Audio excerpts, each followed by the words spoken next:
समझ देखते हुए मुर्गी सुने रहा सतरंगी रे संग लता है छोड़ी बैरी जान के तय यह भक्ति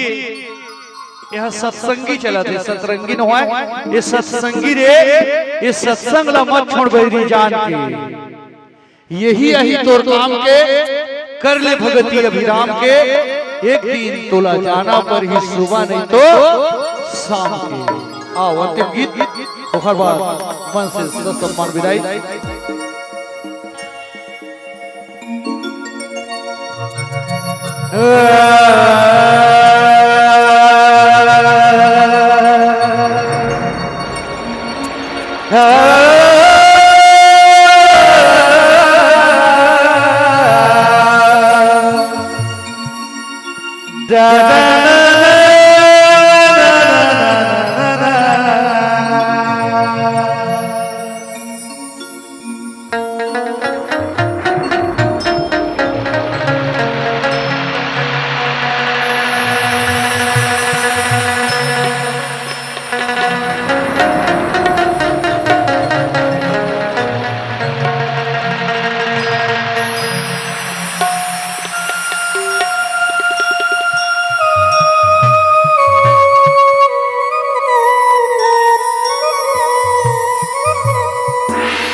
सत्संगी रे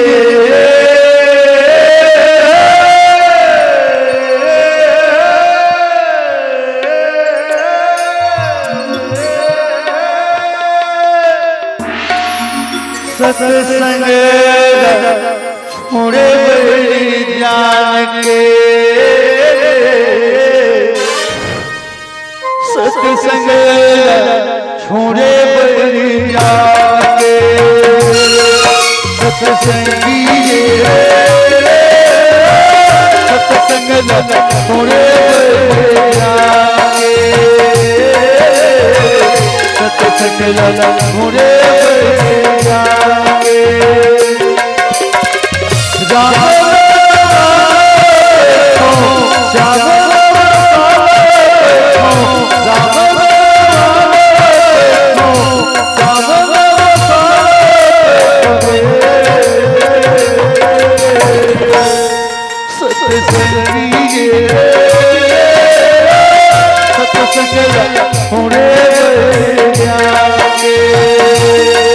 सत्संग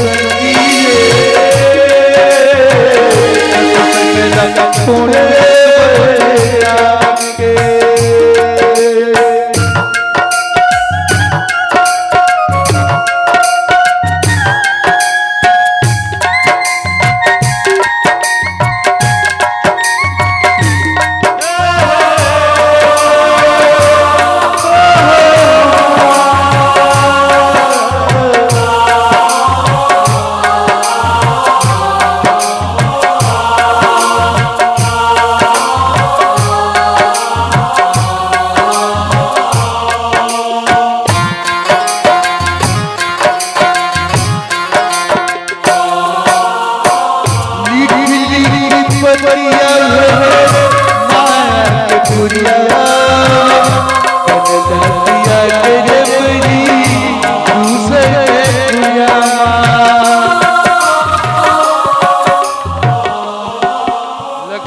रामचंद्र की जय।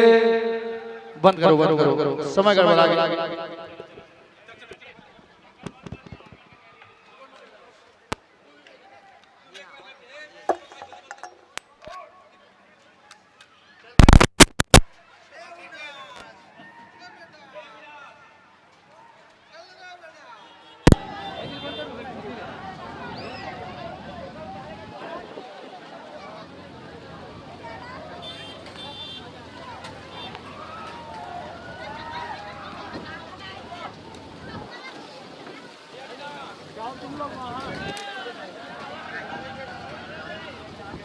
एक छोटा सा संगी हो नीलकमल के शूटिंग में तूफान आ चुके हैं।